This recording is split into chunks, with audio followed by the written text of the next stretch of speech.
We are live on YouTube as usual. We are waiting for Facebook to catch up. And still waiting. And still waiting. Facebook does not... Facebook is a little slow today, Paul. Yeah. No, here we go. Here we go. It's thinking about it now. It's thinking. It's moving. If anybody ever wants to know which platform I prefer, it's the one that actually gets stuff done. We're now live on, finally, Facebook.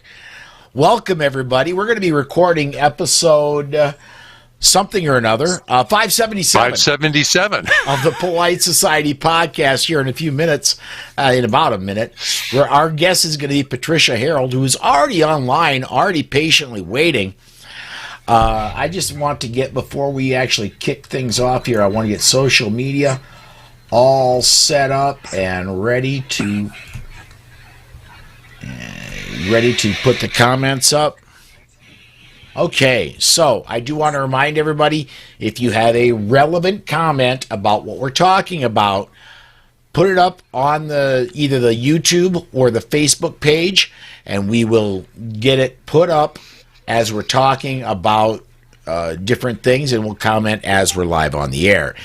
This is a little different than the other shows we do in that we get so many comments, I put them on a scroll that runs along the screen. We may not discuss everything that gets posted, and I may not post everything that gets commented, because let's be frank, we have 12-year-old boys that like to watch the channel, and they don't always post appropriate stuff. So, Mike Piwowarski, is he on here again? Yeah, exactly. Exactly. He was this past weekend. I had him on for the Weekly Bullet. Anyway, if everybody on my staff, have we got show notes squared away, guys? Yeah, we're good. Looks that way. All right. In that case, I think we're ready to record a show. And here we go in 5, 4, 3. Hey gang, this is Masad Ayub from the Pro-Arms Podcast. I'm here to remind you that our podcast is a member of the Self-Defense Radio Network. And I'm going to suggest you do what we do and check out the other podcasts at selfdefenseradio.net. Treat every firearm as if it's loaded. Never point a firearm at anything you're not willing to kill or destroy. Keep your finger off the trigger until you are on target and ready to fire. Always be sure of your target and what lies beyond it. Hi, and welcome to the Second Amendment Foundation's Polite Society podcast. We're recording this one on Monday, the 22nd of February, 2021. I'm Paul Lathrop. I'm Rob Morse. On tonight's Amateur Hour, we'll talk with Trish Harrold of the Nebraska Firearms Owners Association. And because it's not the 15th, I'm just going to say, I'm Amanda Suffolk, and we're going to talk about Montana becoming the 18th state for constitutional carry. I'm Robin Sandoval, and I'm finally back on the screen. Thanks, Paul. I'll have a defensive gun use story where an 82-year-old man stopped an armed attacker by beating him with his empty shotgun. So climb aboard. Strap in. And hang on. Episode 577 of the Polite Society podcast starts right now.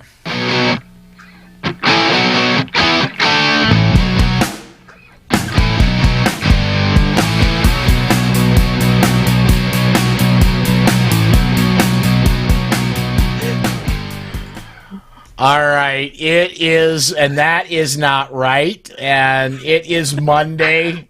And we are just... it's Monday. We're working through the technical issues. Wow. We finally got all four of us on the screen. And I'm just going to tell you, folks, because I only had 30 minutes to prepare after we went dark on the daily bullet for today. Every time you see a commercial, until I get things turned around, Robin's going to kind of get shuffled off to the side. I won't take it personally. I promise I will bring her back as soon as I possibly can. Because let's face it, I'm sure you'd rather look at Robin than look at me. I'm positive of that. Rob, dude, what's been up with you since the last time you've been on the air? No, the other one's Rob Dude. I'm just Rob Dude's taken. Hey, I carried every day through rain and snow and dark of night down here in ice storms. But the weather was just good enough. I got to take 3 young friends to a range. Not every range will let you rent and shoot. This one did, and we played the Goldilocks game. Oh, I like them all, but this one is too big, and this one is, ooh, that's too small. And this one is something I could buy and take home. I suggest you do that before you buy a gun. A friend of mine goes, my boyfriend bought me a gun. Don't do that. Take her shooting first. Amanda, how have you been? I've been good, but I believe those stories because I see them all the time. All the time. So I did this last Sunday. I did a show on 2A heavy lifters, and it's Black History Month, and so I got to thinking about who in my circle is doing amazing things. Who also just happens to be Black, not because the amazing things because they're Black, but they just happen to be Black. So we talked about them because I believe that they are making history. And then I started to pull things out of inventory and started sorting for the Concealed Carry Fashion Show that is going to happen at the Florida Carry event on March 20th that everybody except Robin is going to be at. So what's going on with you, Robin? I caught that guilt coming right at me, Amanda. So this week, I actually had really incredible timing. I have to say, if you're going to have an ice storm, shut down your city, and have no power and water, it's good to be out of town when that happens. So my good time to go to Florida. That's right. My husband and children had to fend for themselves while I was in Florida. So I was at the Ambassador Academy at WAP.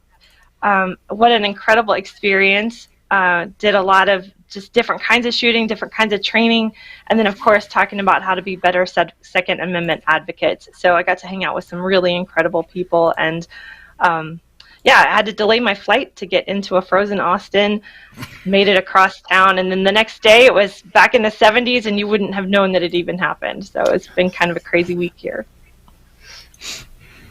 Okay. Paul, what about you? Well, if I can find the right button to push, and that I guess would be that button, it has been a busy weekend and a busy week so far already today for me. Done a bunch of daily bullets, a weekly bullet. The only thing I've done this week that I don't normally do, excuse me, that we do in Armed Society podcast Wednesday night. I didn't happen to have anybody scheduled to take over that one, so I took Wednesday night off and blessedly spent it with my sweetheart, which I see almost as little of now as I do when I was trucking. I mean, it's just amazing. But done a lot of writing, just been basically working my tail off is what's been up with me. And wow, that got moved. That isn't supposed to be that way. I'm going to go ahead and put the 4-shot. When I looked over, I put 4-shot up in preview, okay? And Robin is about halfway over onto Rob's screen, and it looked like they were, that she was trying to force him out of the screen. It was, anyway. She's sitting on his lap. Well, yeah, anyway, we're... Before we take off, wow! I'm gonna put some social media in here. Just a second here. And people would think that we've done this once or twice. That's the amazing part. Or 577 times. You know what? I don't constantly discovering new ways to mess this up. Telling you, man. Absolutely. I don't have it ready for social media yet. I've got some other things to do yet. So what I think I'm going to do right now is we're going to go ahead and throw it a break. And when we come back, we're going to be interviewing Patricia Harrold. I'm going to let my three co-hosts here, and Robin, no, you don't get a break. I was able to do some fixing. I'm going to have my three co-hosts talk to Patricia Harrold while I try to get all this mess straightened out. So hang on, everybody. We're going to hear from the SAF, and when we come back, hopefully we've got a better looking show. Right back, right after this. Your Second Amendment rights are under attack like no other time in history, and the Second Amendment Foundation needs you to take action now. Joe Biden and Kamala Harris have pledged to make taking away your Second Amendment rights a top priority through gun bans, gun confiscation, government regulations, and even a gun tax. They have aligned themselves with anti-gun activists like billionaire Michael Bloomberg and appoint radicals like Beto O'Rourke as the anti-gun czar. The fight begins now with your text of Protect 2A to 474747. Text Protect 2A to 474747 to pledge your support and become a Second Amendment first responder.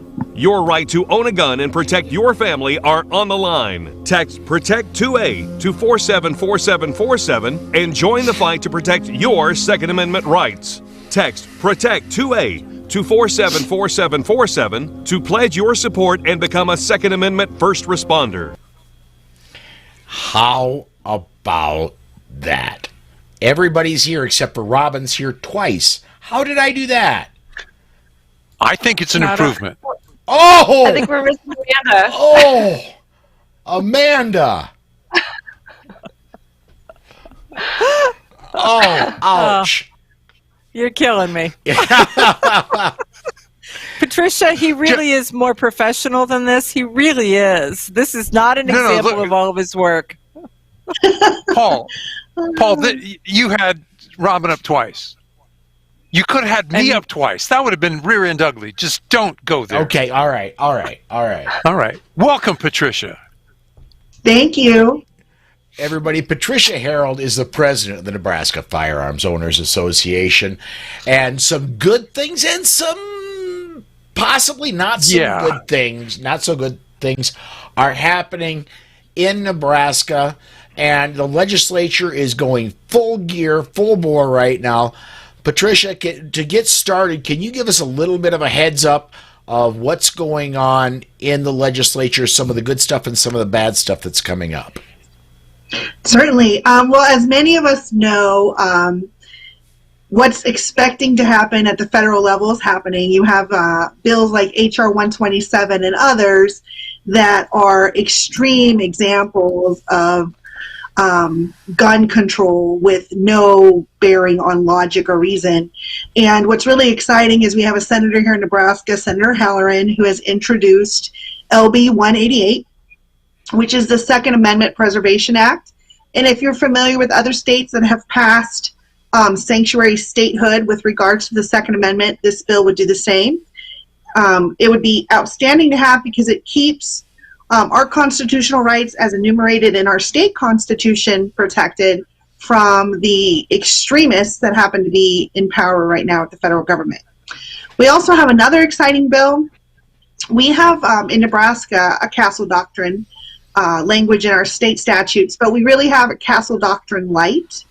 The presumption of innocence is not placed upon the responder. This bill, LB 300, would expand castle doctrine's language to mirror those of many other states where the preponderance of the evidence would be on the government's side of the house to prove that you were acting in an unreasonable manner while protecting yourself and your loved ones in your home.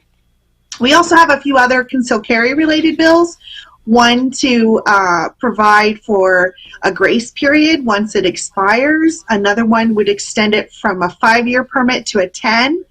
And then there's another bill that would simply require the Nebraska State Patrol, which is the agency that's responsible for managing concealed carry, to send you a notification, hey, your permit's going to expire, which will be awesome because so many of the students in my class that I have on a regular basis are those who've accidentally let their permit expire, and they need to take the entire course again and pay all those delightful fees the government needs to take whenever we're exercising our rights. Patricia, that is so timely. I was talking to someone who said he called them show bills, and you've seen them, hooray for the Second Amendment, but what's legally accomplished. And he said, look, we have to be smarter than just going after cheap votes. Can we adopt in Second Amendment sanctuary bills the same language that has already been approved in the courts as the language that's used by immigrant sanctuaries? Are we that smart, particularly in Nebraska? Well, this bill in particular, it has some teeth. So there's a few other bills that I would love to introduce some of their language into our bill. But the biggest part of this bill isn't it just not a celebration of the Second Amendment where we're recognizing our rights and freedoms, much like a proclamation your governor or mayor might set forth. This actually would prohibit any Nebraska agency, from the prosecutors, the judicial branch, and any form of law enforcement. They would be prohibited from helping support any enforcement of these illegal federal laws, executive orders, policies, and what have you. And so in order for these infringing policies and laws to impact Nebraska, the federal government would have to, create its own little two-way SWAT team to enforce these laws.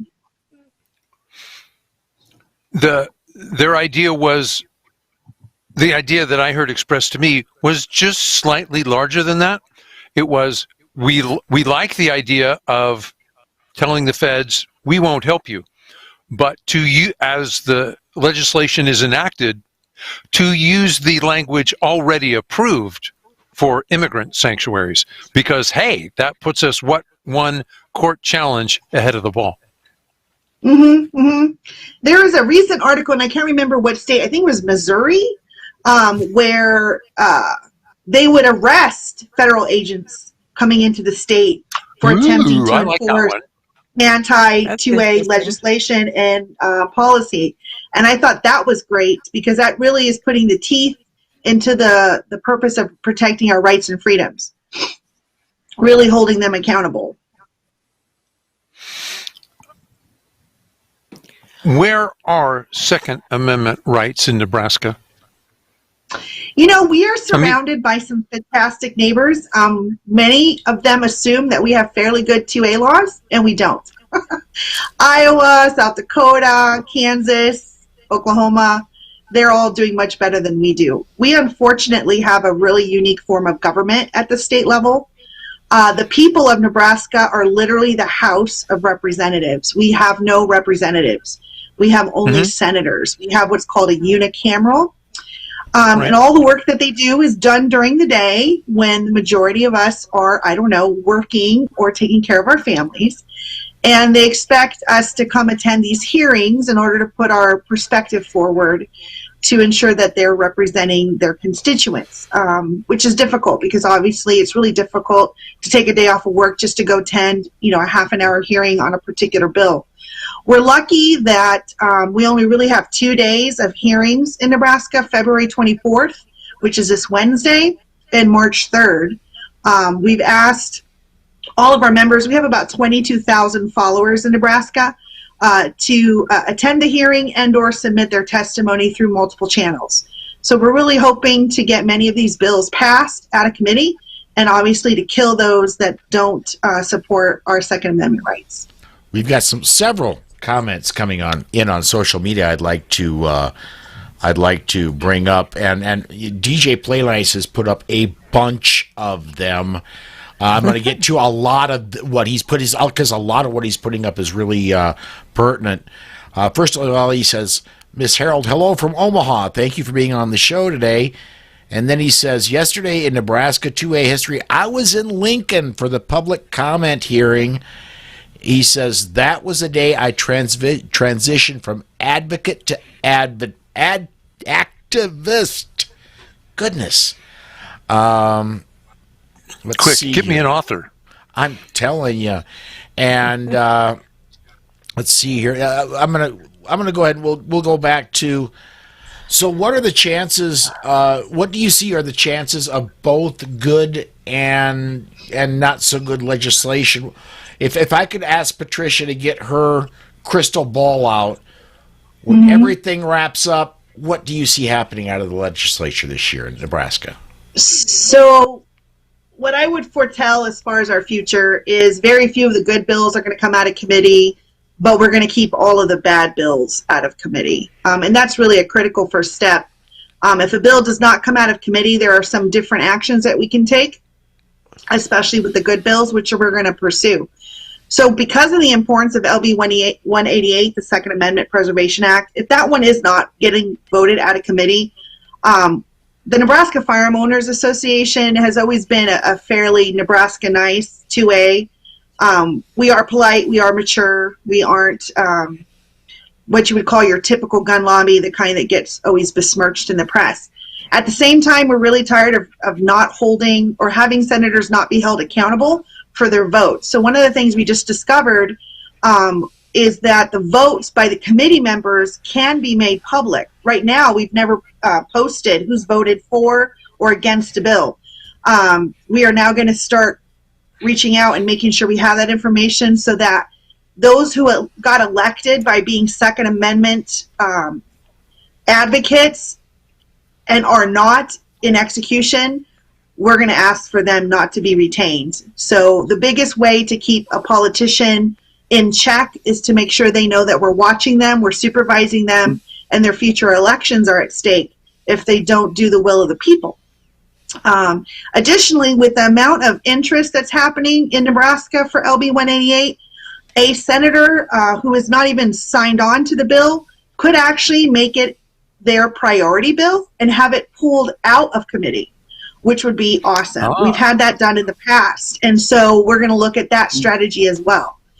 If none of these go towards our favor, then it's all about putting our nose down to the grindstone. There are other ways to get legislation passed in Nebraska, and the next way is the petition. It's expensive. We're going to need a few $100,000 to get volunteers to go get all the signatures that are necessary to get something put on the ballot, but that would be our next step. Okay, and Craig Johnson says, no time for compromise. Craig, I totally agree. DJ Play Nice says, a nice juke move. Absolutely.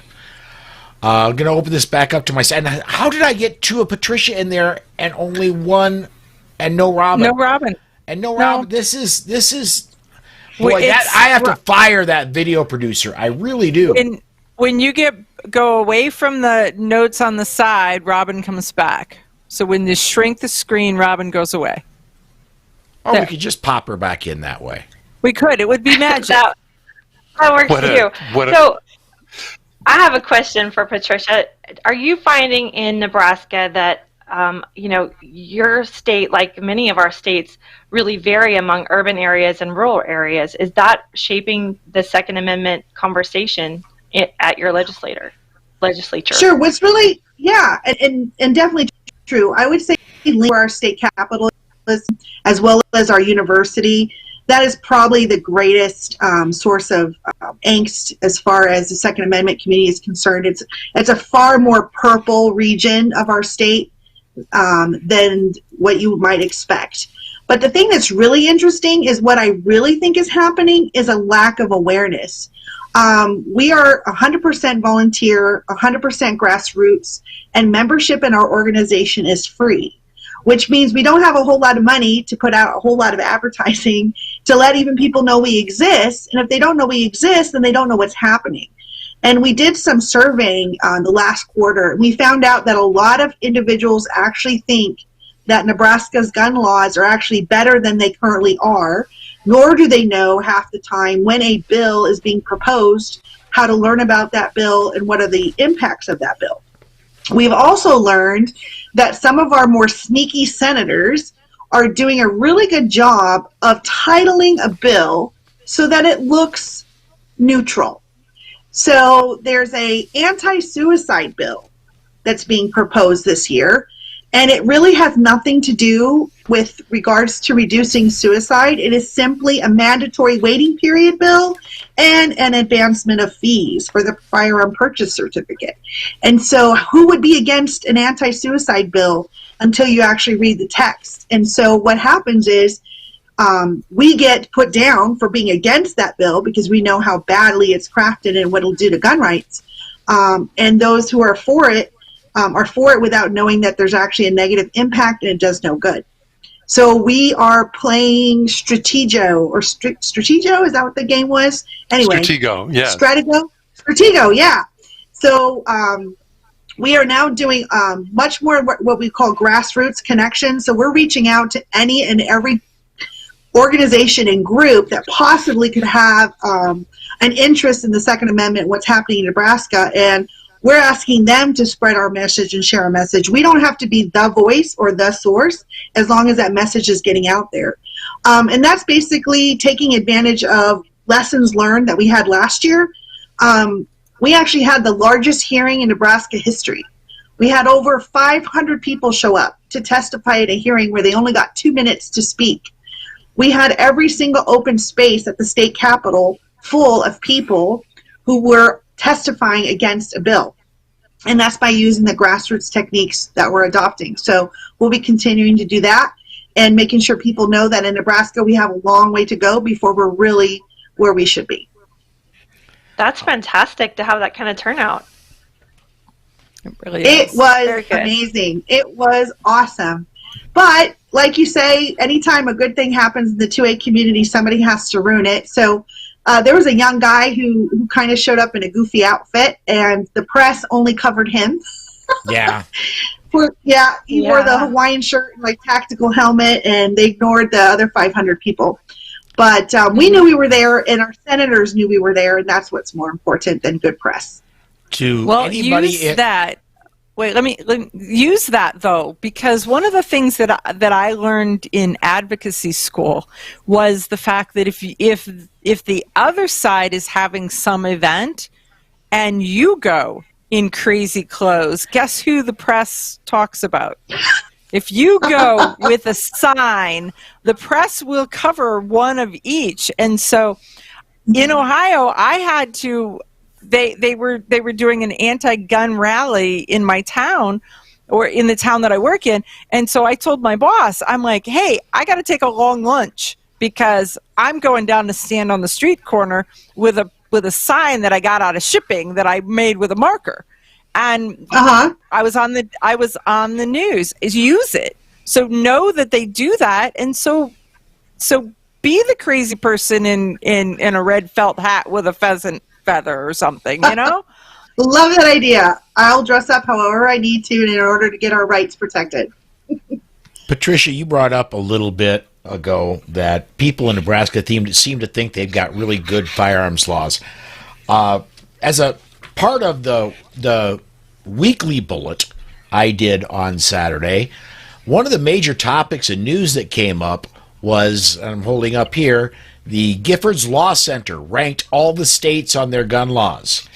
And believe it or not, Nebraska, according to this, and if the more restrictive your gun laws are, the more the Giffords organization likes it. They ranked Nebraska 19 and gave them a C. Whereas, so bad is good and good is bad is what you're saying. Right. Yeah. We need to be an F. Yes. That's what we want. Yeah. I was going to say, your neighbors to the north, South Dakota, ranked 44, and we got an F. So you got some catching up to do, Nebraska folks. Thank you for sharing that, because that is really, really important. What ends up happening when we have like little seminars and workshops or online town halls, it's a lot of shock and awe. Most of the time people are just absolutely astounded at what types of bills we're trying to pass just to become standardized within the gun community across the Midwest. We're nowhere near the great states that surround us. Patricia, I know activists who earned their chops by going to the local gun show, and they do, here's a women's and gun, here's the state of your gun rights.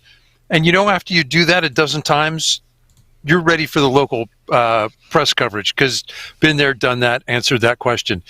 How many different media markets are there in the state so that you can get different grassroots activists to practice at their local gun shows?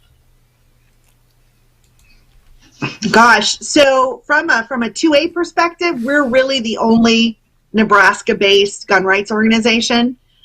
We do have several what I would call conservative affiliations with groups that are for one thing or the other that a conservative might be interested in.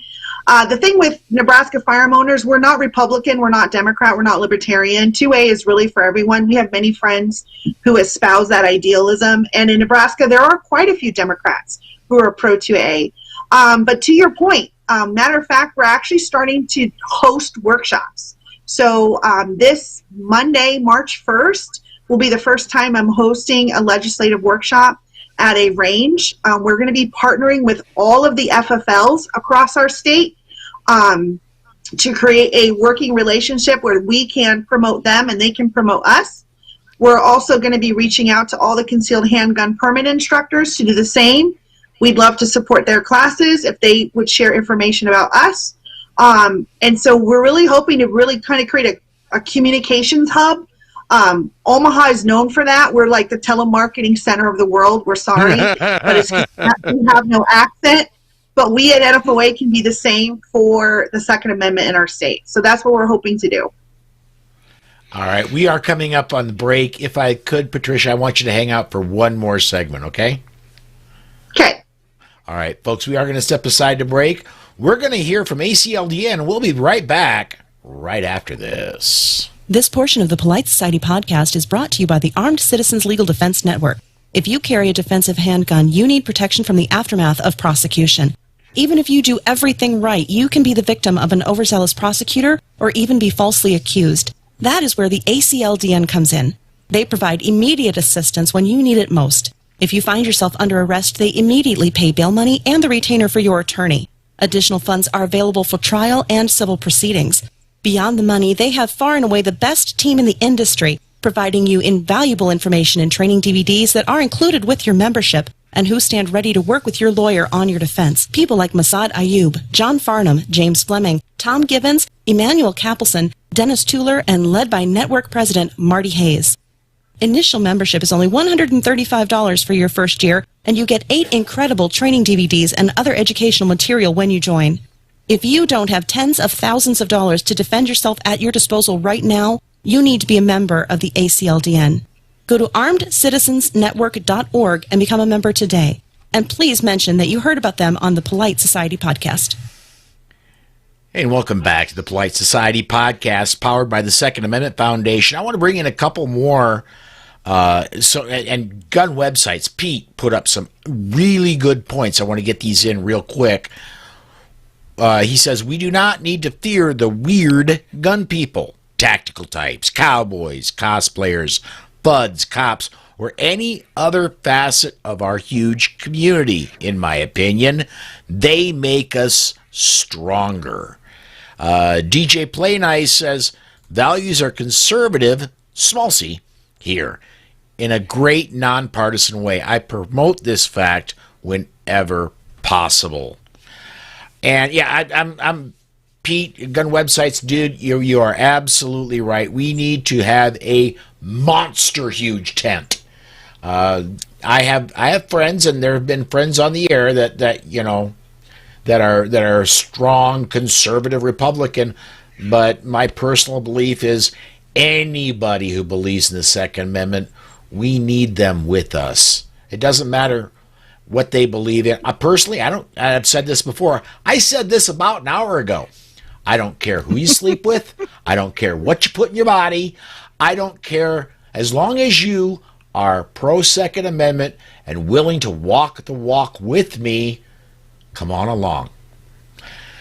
All right, let's go ahead and get back to Nebraska. Wait a minute.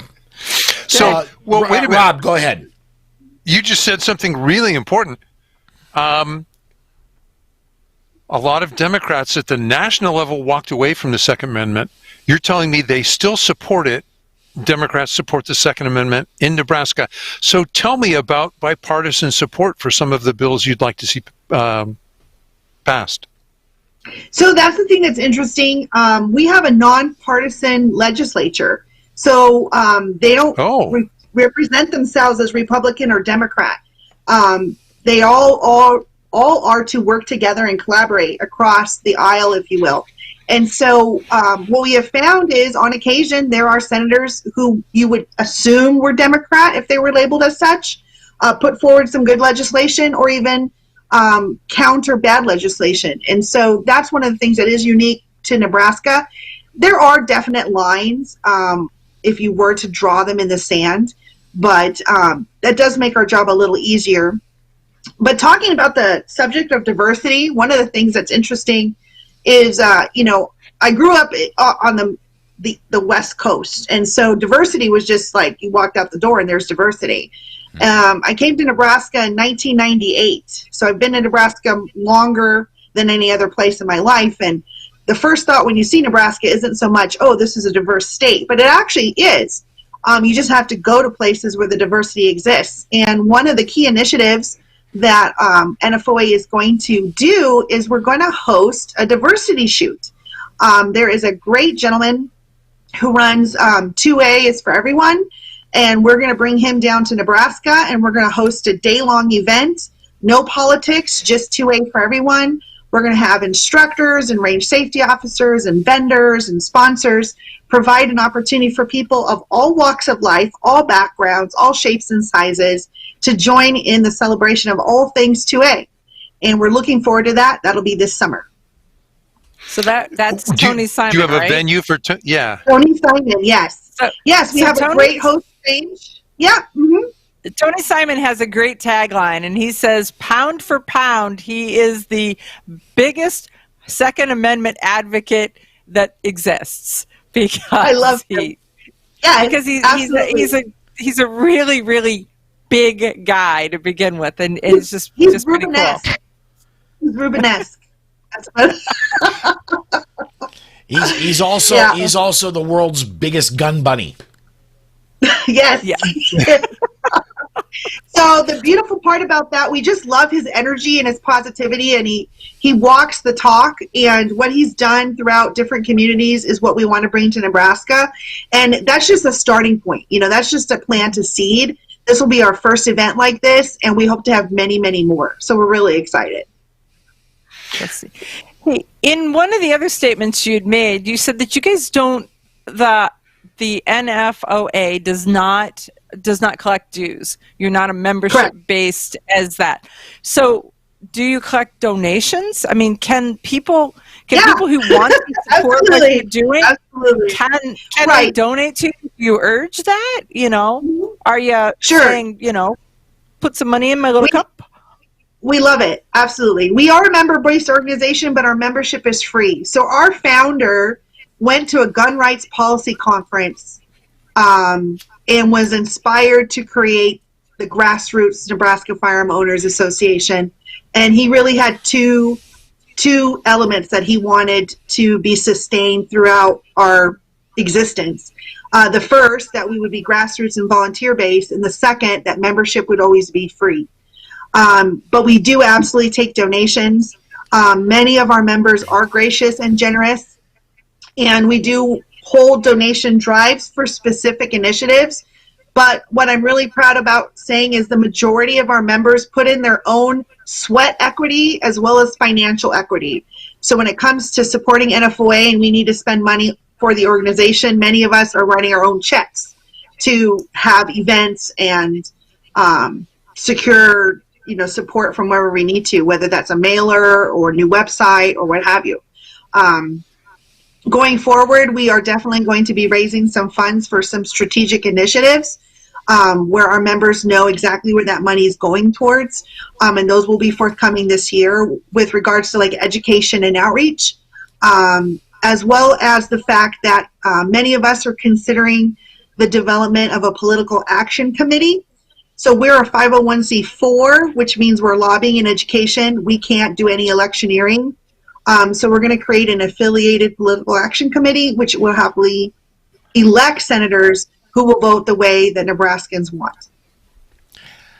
Sandhill Shooter, another guy that I happen to know from Nebraska, says, donate at nebraskafirearms.com.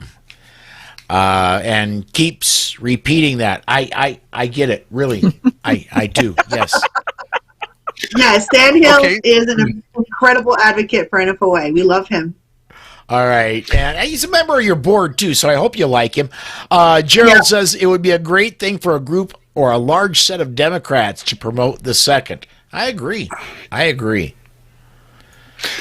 Patricia, I think that, did the land of COVID play into your hands? It's hard to get all the way across Nebraska to go, oh, I'd like to, as you say, sit and listen for 2 hours, wave my hand, file a note. Mm-hmm. Has COVID let you do that online? Yes. Matter of fact, Senator Hilgers, who is one of our strongest 2A supporters in Nebraska, he's currently the Speaker of the House, which is awesome.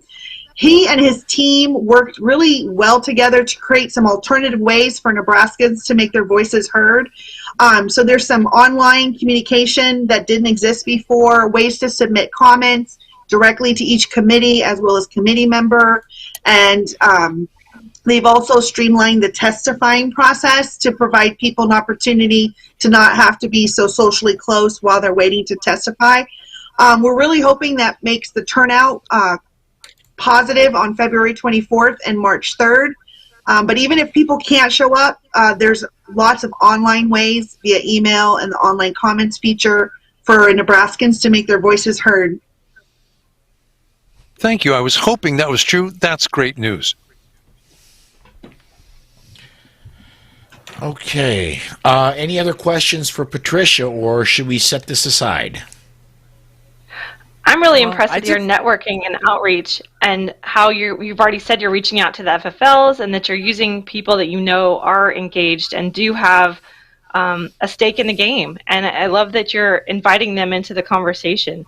And again, with these, like Rob brought up, the COVID opportunities do allow more people to be part of the conversation. So I think kudos to you guys. Thank you. Thank you very much. And I just want to say, go girl power. That's what I want to say. I love that there are female advocates for the Second Amendment that are really getting their voices heard, and that your state organization sees that and has elevated you, elected you, asked you to represent. And so thank you for doing it. Thank you. It's an absolute honor and a privilege, and definitely motivates these long days where I'm doing nothing but preparing for things like the Polite Society podcast, or even our own online town hall, which will be in 45 minutes. I'll be back online, this time with 5 or 6 of our favorite senators. So it'll be exciting. You can join in on that conversation if you find the Nebraska Firearm Owners Association online on Facebook. We also have a YouTube channel. We have an amazing director of media, which you all know as the Sandhill Shooter, and he's really helping to elevate our use of technology and make us all look really good and really smart, which is awesome. As long as the camera's not on him, I would agree with you. We got some new software, and it kind of lightens, smooths the face out. I'm using it right now. All right. Well, thank you guys, everyone. Appreciate it. Oh, thank you. You're very welcome. If you could, on the way out, if people are interested in donating, and you'll take donations from anywhere. If somebody's watching in friggin' China right now and they want to send you some yuan, you'll take it, right? Correct. How can they get support to you? The best way is to visit our website, which is www.nebraskafirearms.org. There is a donate link right at the top. We try to make it as easy as possible. If you're a Nebraskan and you're not yet a member of NFOA, there's an easy join button. Click that, become part of our army. It takes a village, all these other different little ways of saying it, but everyone's voice that I can represent helps strengthen our message. All right, everybody. That's Patricia Harrold, NFOA. Again, Patricia, thanks for joining us today. Thank you, Paul. All right, folks, we are going to step aside to break. We're going to hear from the Firearms Safety Institute, and we'll be right back with our news segment right after this. Firearms Safety Institute is one of Northwest Illinois' premier firearm training companies. They provide superior firearm training to all levels of shooters. Gary Doherty has been a trainer and concealed weapons permit holder for many years. While living in Nevada, he carried legally and has the experience to train you to do the same. Firearms Safety Institute offers a wide range of courses designed to meet the personal needs of both seasoned shooters and those that are new to the world of firearms. If you are looking to apply for the Illinois Concealed Carry License, Firearms Safety Institute can provide you with the professional training that meets the state's requirements. Gary accommodates classes of all sizes and can provide individualized instruction if that is your personal preference. He's happy to work with you and your friends to arrange private classes and will come to your location and work around your schedule. If you would like to get your Illinois CCW or increase your firearm knowledge or skills, go to firearmsafetyinstitute.com to start the conversation. Mention the Polite Society podcast and receive a 10% discount on your training. Remember, that's firearmsafetyinstitute.com. Get your Illinois CCW today. All right, we are back. This is the Polite Society podcast powered by the Second Amendment Foundation. Let's see here. News. I got to get over to show notes because I've been on comments all evening long.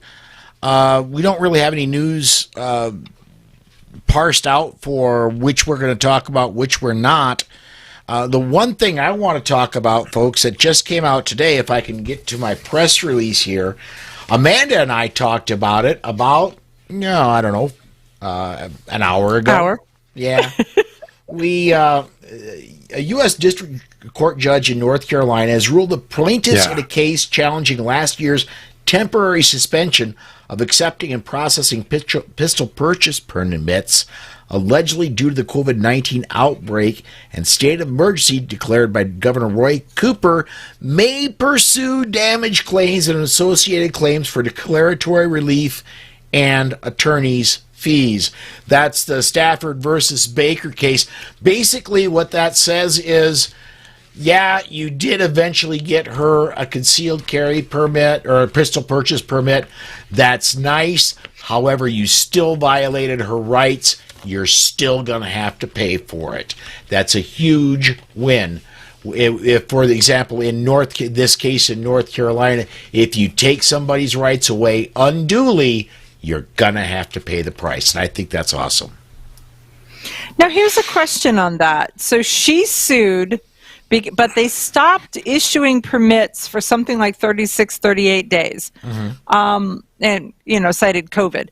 But so she sued. So what about everybody else that was in that 36, 38 days? Do they get to do a class action lawsuit after she skins them out the first time? Boy, that would be a question for my boss. I'm certainly not an attorney, but that would be an Alan Gottlieb question. I'm not him. Well, I like what the judge said. He said, look, we understand that COVID's a real thing. Separation is fine. But as long as any government office is open to do anything, closing your office and refusing to accept applications by any means possible is not consistent with the government being open. Therefore, you made a mistake, and now you get to, at least the suit can go forward and they can seek damages. That is a wonderful precedent because it should ripple all the way across the country. Amanda, you can speak at it at length. Northeast Ohio, how long are you out now? 10 months? We have Wayne County in Detroit, which is pushing applications for concealed carry out a year, whereas adjacent counties are 2 weeks. Yeah. So, it's crazy. In Ohio, it had been that you could only apply in your county and an adjacent county. And so there would be hot spots that were so jammed up that you couldn't get permits, and others that were less jammed, if you will. And so the state legislature at least opened it to where you could go anywhere in the state. That started to help. The sheriff started to get it here in Ohio. It was bad. It was really bad. But there was a lot of people applying. But our sheriff in our county is learning what tech time is. And it takes 11 minutes to get a permit, and they were issuing 1.4 permits hour, and there were 2 employees. So 2 employees means that they should be able to do a 9 permit every 6 minutes, right? Because there's 2 of them. And instead they were doing 1.4 per hour. It was just a little crazy. Yeah. So said the manufacturing engineer. Thank you. I'm telling you, when you're having a conversation with, and they're talking numbers and you're talking tech time, and you're like, okay, well here you can do this, but they're starting to break some of it up. But it's a legit thing. It's a fearful thing because people are trying to get their permits and they can't get them, and they don't want to break the law. And yet they're trying to carry a gun because there's so many people who are breaking the law that they just want to stand as the line of safety and security for their family. So where do they have to be lawbreakers just to make sure that they and their family can survive? Let's, Paul, I don't, this is a hybrid question. Maybe part of it goes under DGU, part of it goes under which one of us is imitating Rick Ector today.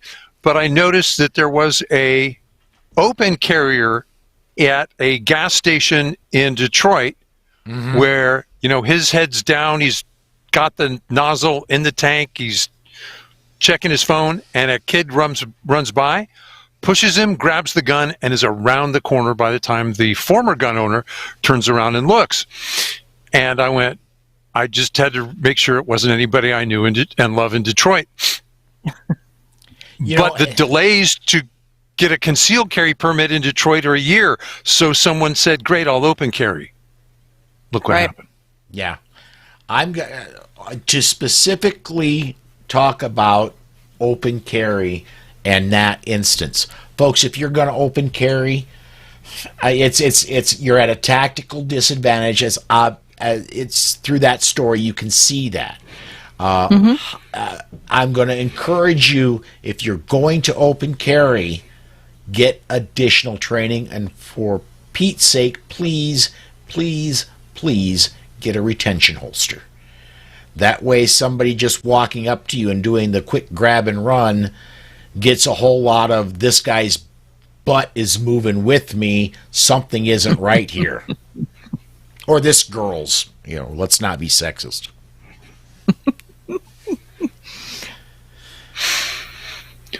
Where do we go next? I'm not saying anything, because otherwise Paul's going to be talking about our butt, Robin. I think we just have to move on. No, but he is right about getting additional training, but also paying attention to your surroundings and not be buried on your phone when you're open carrying. Greg Ellifitz wrote a really great article about it, about the concerns of open carry. So everyone just needs to, if you choose to do it, make sure you're doing it responsibly. Gerald D says you need a locking holstered open carry. I disagree with that. When I open carry, I have a holster with a thumb brake, but somebody who reaches to grab that gun isn't necessarily going to know that they have to reach in and pop that thumb brake in I think that's what he means. Way. Yeah. I think that's exactly what he means. So I think he's agreeing with you, and you disagreed with him to agree with you. Okay. Well, Paul, didn't you take a firearms retention class with me, taught by Kathy Jackson? It was at an NRA convention. I most certainly did. Yeah. Okay. I forget who I was fighting over a gun with. It could have been you. When I've taken her retention class several times, and I got to say, one time there was it was up here in Sioux Falls. A gentleman and I were struggling for a gun, and in using one of the moves she taught me, I ended up pistol whipping the guy accidentally, and actually doing a little bit of, there was blood drawn. But needless to say, he let me keep the gun when I did that, though. Wasn't there a similar one where some guy tried to take the gun out of your hand and a little bit of your hand stayed with the gun. Yeah, that was not a finger, was, but a lot of skin. That was Ben Branham was teaching gun takeaway. Ben would do that to us. Yes, and I went at about 60%. And after taking gun retention, I'm going, Ben, are you sure you want to do this? And so I took it easy on him. I went at about 60%, and 60%, yeah, still tore a big hunk of skin right from there. I kind of let him have the gun. I would really love to at some point for Ben Branham and I to get together with a blue gun, an obviously inert gun, and to have him really try to take a gun away from me. It could be a bring a lunch type situation. We're getting popcorn.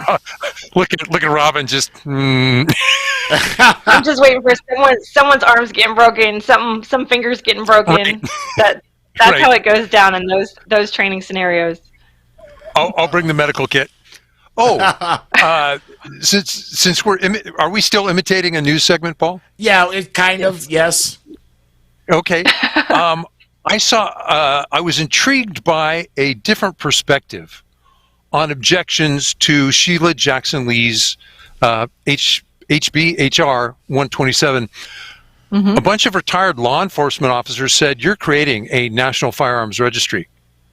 You're going to tell every guy I put in jail where I live, what my name is, and the guns I own, so he can come threaten me and my family and take my firearms. That's crazy. And I thought, you're absolutely right. But I wish, and I appreciate your service, is it any safer if everybody knows that the guns that I own and they come and take them from me and my family? So I wish they had used a slightly broader brush to say that no one should be subjected to that. Absolutely. I'm going to reach over and come over to show notes. Is there any, one thing that I mentioned a lot this week that I want to throw out? Congratulations to Montana. Montana become the 18th state to actually have the full state. They work constitutional carry or permitless carry, except inside city limits. Well, that is no longer the case. Now they are throughout the entire state, no matter if you're in Billings or Bozeman or anywhere in the state, you can carry without a permit. Congratulations to them. There are still 3 states that are working on that. Indiana, Tennessee, and Texas still have bills active in the legislature that could expand permitless concealed carry out to, we could theoretically hit 21 states before the end of the year. There's other states talking about it too that have it in committee or the like that haven't quite got it that mature, but it's coming. Yeah. Well, and let's put that in perspective. We have, in theory, 42 states that are shall issue. It's slightly larger because we've got some almost states, like most of California by land area is shall issue, not by population. Most of New York State is shall issue. It's not all of it. It's certainly not New York City. Parts of Rhode Island, similarly. But even of those 8, we know the bad actors, Hawaii, Massachusetts, New Jersey, and again, parts of various other states. That's a lot of win.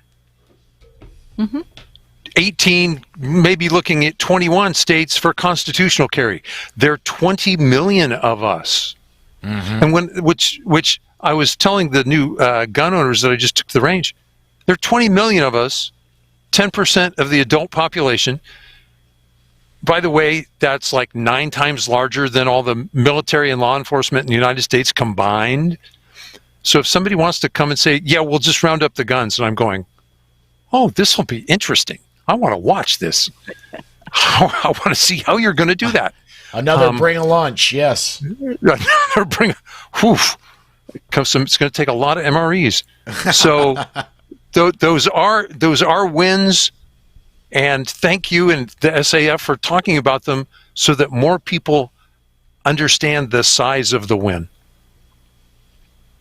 Absolutely. I agree, Rob. I think it's important for everyone to see the scale of how many states are already there, because I think a lot of people think it's an anomaly. They don't realize that it's happening and that it's widespread as it is. So, here in Texas, we do have a bill in the legislature. I'm following my GOA alerts on priority legislation so I can stay informed. But, hopefully that'll get through committee here too. Well, I think that the more that the presidency goes anti-gun and anti-gun statements, that we're going to see more and more states' rights things where they push back. And so I think that this is going to, the fact that the Biden-Harris platform has so much anti-gun legislation or anti-gun concepts to it, that you're going to see, because I think that was brought up in the last section and we kind of blew past it, but I think that on a national platform level, the Democrats are anti-gun. Mm-hmm. But I think that on the county commissioner level and your state level, and that the Democrats there aren't necessarily the guy who runs your school board and your sheriff, and they're not anti-gun. They're Americans first, and they own guns, and there's some as bewildered as we are by why this is a hill that the national platform has selected to stand on and to stick their flag in. And so it's an interesting thing watching how this maneuvering is going, because the Second Amendment should be nonpartisan, and it is extremely partisan right now. But like Rob said, so much of that legislation is feel-good legislation, and it needs to have teeth from prior litigation in order for it to have any substance. So we need to use the phrases that have already held up in court so that we can use them again for our advantage. And posting or proposing all of these sanctuary laws that don't have the teeth isn't going to get us anywhere. No. There is a county in Missouri, and Missouri itself is looking at a state law that would make any enforcement of a federal law enacted after 2020 a felony, a state felony, and I believe you could arrest the people, the local sheriffs could arrest any federal agent trying to enforce those laws. Now, is that going to fly? Nope. The federal government will come in there with a big hammer if they try to enforce that, and people are going to be walking bow-legged for a while. But it's you're right, Paul. There Yes needs and to no. be some teeth. Yes and no, because lots of federal law enforcement agents, they walk into a county, they introduce themselves politely to the local sheriff because you don't want to get sideways. They call it deconfliction. Hi, we're going to go do this. We look like a bunch of bad guys breaking down a door. So blue on blue is a recognized problem. And if you blow that away and say, we're doing what we want because we're the feds, things get ugly really quick. Like, who are you going to call to treat the injured if you guys get hurt? Not the ambulance in my county. So big issues come up quick. Yeah, absolutely. Well, we are a little bit big shock. Us going over. We're a little bit over on break. Let's go ahead and do that because we've got a DGU segment that I want to get to, including, as we teased as we were going to break, we've got a story about a 70-plus-year-old man and a shotgun. And it's a DGU use, but he didn't use the front end of the gun. We'll get to that right after this. This portion of the Polite Society podcast is brought to you by The Complete Combatant. The Complete Combatant is designed for a broad base of citizens that range from students that don't own a gun on up to advanced students that train often. The Complete Combatant offers several different courses that build upon each other, from avoidance, using verbal commands, and preparing for contact, lethal versus non-lethal decisions, your 911 call, interacting with the police, to even dealing with the legal system in the aftermath. The Complete Combatant courses are a layered approach for all levels of experience that will walk you through all the many stages of decisions while developing a game plan tailored to your skills and your everyday carry.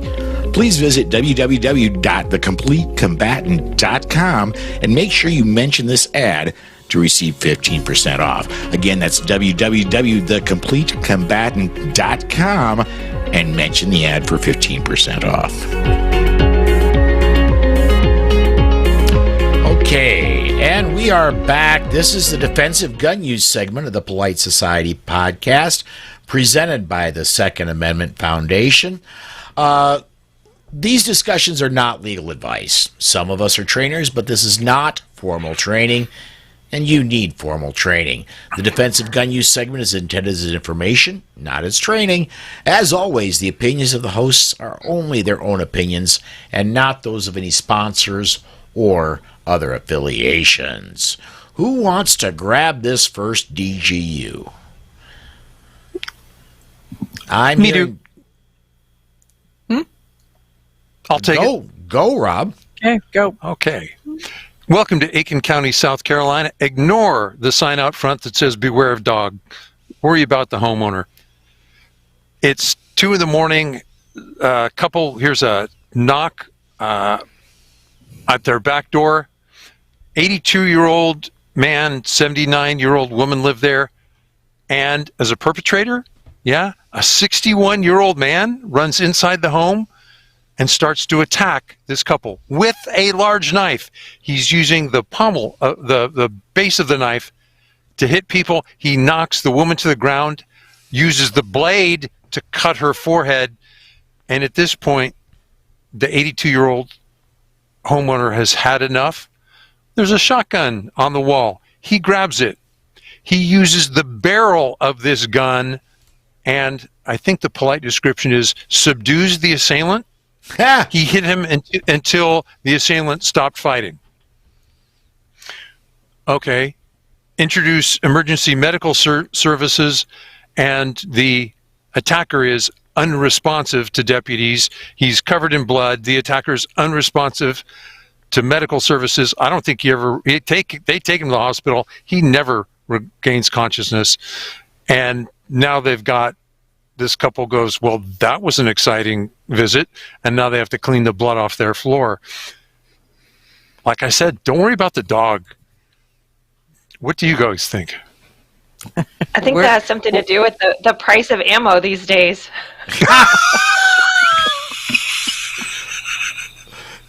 That could very Pray well for be. cheap ammo, because that way you'll get shot rather than beat to death by an 82-year-old man. I like that. Right. I like that. But think about it. 82 years old, that would put him Korean War age. It says Vietnam. Vietnam, okay. Vietnam. Yeah. So he was a Vietnam vet. But I think that it just sort of says that your training is training, and when you're trained to do something, that it will come back in an emergency. And since the gun was on the wall, was not loaded, he was like, okay, I've got this gun-shaped stick, and I'm going to use it to defend my wife. And later, when they show him on the press, she was beat up pretty badly. It wasn't just that he knocked her down. I mean, it was a life or death situation, and so good for Herbert.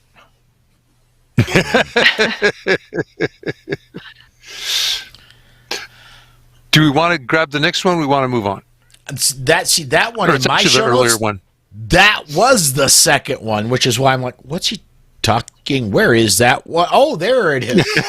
There it is. He went to the first one instead of the second one. Yeah, or the second one instead of the first one. All right. I guess I can take this one. And forgive me, I've not pre-read this, so if I stumble, it is what it is. We'll blame Dana. There you go. H.R. 130. Sheila Jackson Lee has introduced this bill to require the safe storage of firearms and ammunition. Quote, it shall be unlawful for a person to store or keep any firearm or ammunition that is moved in or has otherwise affected interstate or foreign commerce on the premise of a residence. An individual who has not attained 18 years of age is likely to gain access to the firearm without the permission of parent or guardian. For a Goldsboro family, their Valentine's Day was interrupted by two thugs. The two forced their way into the home and demanded money from 73-year-old Linda Ellis and her grandniece. One of the criminals was armed and shot Ellis after she told him they had no money to give them. Also in the home was a 12-year-old boy who is a resident of the same home. He was the owner's grandson. Luckily for all that were there, he knew where a handgun was stored. He quickly accessed the gun and shot the intruders, who fled the home. Police arrived at the home to find Elsa with a gunshot wound to her leg. She was taken to Wayne UNC Healthcare for treatment for the injury. Police found a 19-year-old suspect at a nearby intersection. The 12-year-old hero was accurate enough with his shot. The intruder was suffering from a wound that would eliminate him from committing future crimes. There are no charges anticipated by Goldsboro Police Department. Police said the juvenile fired in self-defense at the suspects. The second suspect has now been found. There was believed no connection to the family existed. 12-year-old. I've helped 6-year-olds that were mature 6-year-olds take their first shots. I certainly think 10-year-olds, most of them, can fire a handgun responsibly. Here's a 12-year-old that got the job done. Well, and to Dana's point, Dana the writer, to his point, if Sheila Jackson Lee got her way, that gun would have been locked up in a way to where Grandma would have been killed. Yes. Harmed further or killed, and there would have been nothing that anyone could do about it. Absolutely. I understand the emotional appeal of a keep guns away from kids bill. At best, we're asking a child to use a lethal tool of defense.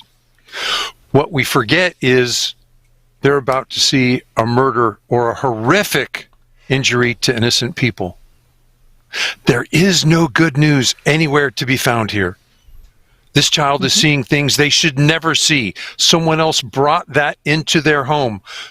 And this child, just like an adult, is acting in a horrific way that is the best option they face. That's why we allow a child or an adult to take a life. A terrible act that might avoid something worse. Amen. Mm-hmm. I want to, and this is going to sound way off base, but I'll wrap it. I'll bring it back in. I have another. I'm not much of a sports guy. I used to watch the NFL quite a while ago and got tired of prima donnas that are multimillionaires telling me how I need to live and that they don't have to live that way, while taking handguns into New Jersey nightclubs and shooting themselves in the leg on accident. Plaxico Burress. But at any rate, the one sport I do follow, the one sport that I do still love, is auto racing.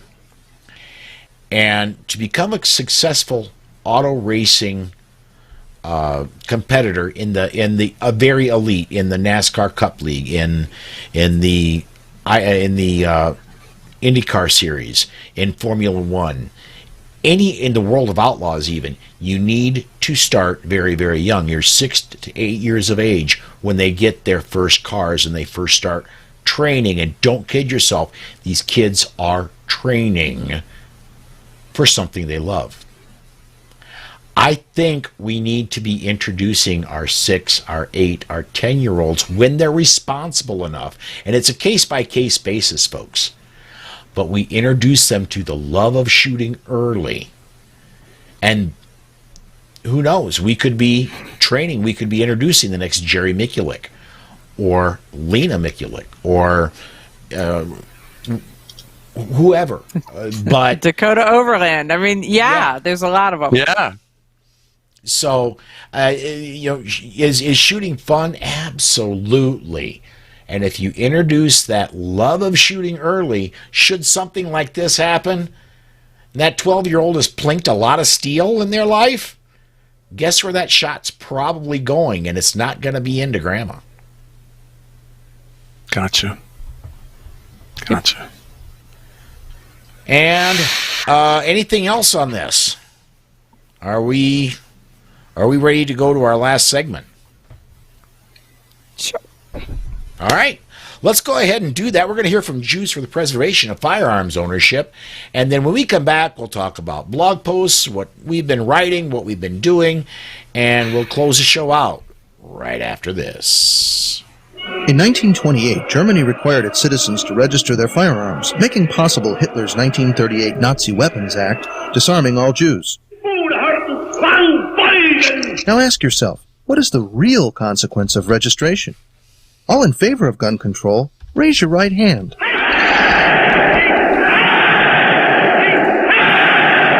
Brought to you by Jews for the Preservation of Firearms Ownership, America's aggressive civil rights organization. jpfo.org.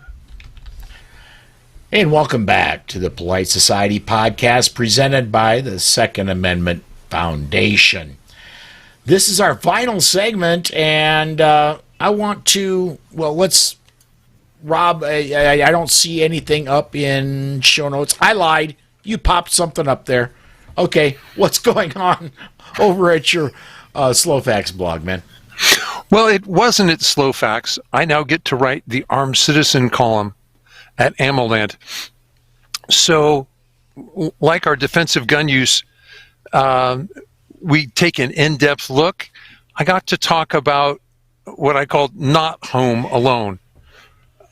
As ordinary a situation as it comes, as usual as it comes. Somebody breaks into a man's home. He comes out. What the heck are you doing here? Stop or I'll shoot. And as happens most of the time, the criminal goes, "Ooh, look at that. This isn't the robbery I had planned. See you later. I'll try somewhere else." Except there are ways to get that wrong. I talked about that. The article's Not Home Alone in the Armed Citizens column at AmmoLand. The rest of my articles go up at Clash Daily and at my slowfax.wordpress.com blog. John, you going to tell us about the listeners group? Well, no, let's Robin, you write from time to time, and I'm getting emails from a girl and a gun, so I know you have to be doing something. What have you got that you want to point out for people? A lot of something. Yeah, I've been doing a lot of something, but lately I've been focusing on instructor spotlights of a lot of the people who are coming to our national conference.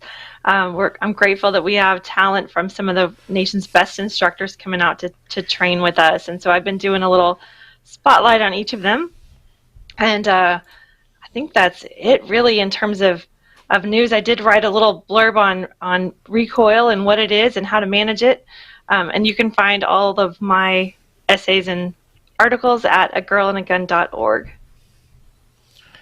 All right. And Amanda told me about an hour and a half ago, she just doesn't write, but I know you've got stuff going on over at Eye on a Target Radio. What have you been up to? And I want you to really plug what's coming up this coming weekend. Okay, the one that's coming up is I'm going to have Marjorie Taylor Greene on. And we're going to talk about her Second Amendment stances, the bills that she's putting out, and just kind of where she's coming from, where she's going to, and how she's defending the Second Amendment for us and with us. Okay. And that leaves me, the one that we haven't talked about today that I put out last week that I'd like people to go to look at over at The Gun Mag. That's at thegunmag.com. I did an article last week about the Overton window. We've been hearing that again and again. And Amanda talked about it on her radio show. And so I decided, you know what? Let's actually talk about it. And the thing about the Overton window is, if, for example, and I talked about this on my Friday Daily Bullet, if on one end we got Sheila Jackson Lee's bill that would basically end the Second Amendment, and on our end we're like, well, we don't want anything to happen. We like it the way it is right now. where's the meat in the middle? Well, there's going to be some more restriction. We need legislators to be going out and saying, hey, let's repeal the 1968 Gun Control Act. Let's repeal the 1934 Firearms Act. Let's repeal the Hughes Amendment. Let's repeal the Lautenberg Amendment. Let's take all these actions that have been so ineffective in defeating crime and get rid of them, because they are ineffective and they infringe on our freedoms. When we get legislators that are brave enough, and let's face it, have a big enough set to propose these, we're going to start moving that Overton window to our side. Go look up that article over at the Gun Mag. As Rob alluded to, we do have a Facebook listeners group. If you're on Facebook and you're so inclined, just search Polite Society Podcast Listeners. Let's see. I got to get back to show notes because there was something else. That's it. Unless anybody else has anything they want to say tonight.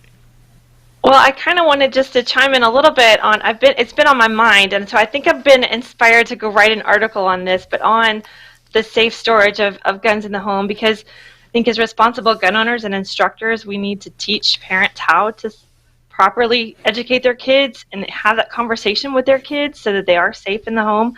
But one analogy that I always share is when it comes to mandates of how a family chooses to run their home. My child is blind, so I asked, do you have a coffee table in your home? Is it wood?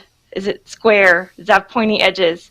Do you really think that you can tell me how my child navigates my home and how I need to set up my home for my family?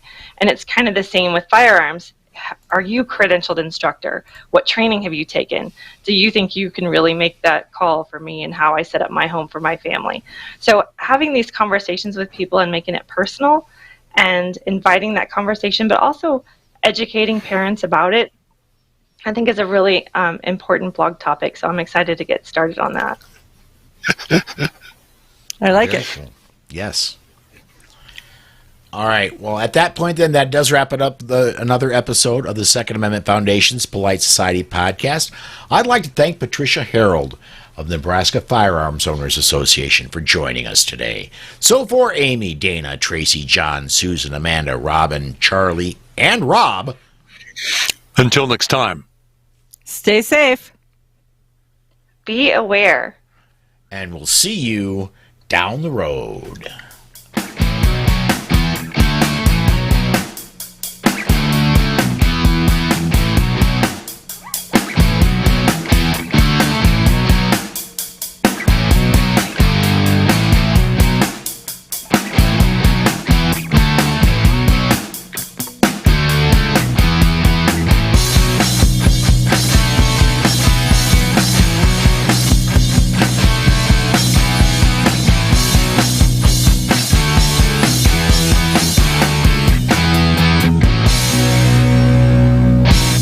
The views and opinions on the show you just heard are those of the host and the guest and are not necessarily the views of any sponsors or other affiliations. But hey, not everyone is as smart as we are. All right. I am going to go ahead and say goodbye to everybody that is watching online. Thank you, everybody, for watching, even though my screen jammed up. I'm kind of moving there a little bit. But thanks for watching, everybody. Come join me at 5 o'clock Central Time every single Monday through Friday. And you'll see the Daily Bullet. And come join us Wednesday night for the Armed Society. And finally, come join us Saturday afternoon, noon Central Time, for the Weekly Bullet. Thanks for watching, everybody. Good night.